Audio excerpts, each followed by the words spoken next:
नमस्कार मंडळी, कसे आहात? मजेत ना? आज आपण बटाटा न वापरता वडे तयार करणार आहोत. एकदम युनिक रेसिपी आहे आणि खायला पण खूप टेस्टी लागतात हे वडे. चला तर आज आपण सुरणाचे वडे ही रेसिपी पाहणार आहोत. एकदम सोपी रेसिपी आहे. त्यासाठी इकडे मी सुरण आहे तो असा उकडवून घेणार आहे. बघू शकता तुम्ही, असं उकडवून घ्यायचं आहे सुरण. आपला उकडून झालेला आहे सुरण. आपण आता चेक करूया आपला सुरण उकडलेला आहे की नाही ते. 10 ते 15 मिनिटं लागतात उकडवण्यासाठी. त्यानंतर जशी आपण बटाटा वड्याला भाजी करतो तशी इकडे मी भाजी करून घेतलेली आहे. या रेसिपीचा फुल व्हिडिओ मी माझ्या यूट्यूबच्या चॅनलवर अपलोड केलेला आहे, तिकडे तुम्ही जाऊन पाहू शकता. त्यानंतर असं बेसनाचं बॅटर करायचं, मग त्या भाजीचे असे वडे करायचे, बघू शकता तुम्ही. त्यानंतर आपण आता तेल गरम करायला मी आधीच ठेवलं होतं.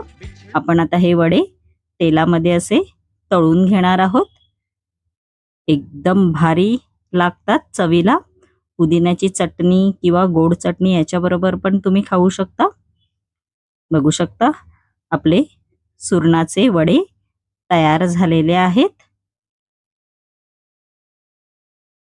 माझी ही रेसिपी जर तुम्हाला आवडली असेल तर नक्की माझ्या चॅनलला लाईक, शेअर अँड सबस्क्राईब करायला विसरू नका. धन्यवाद.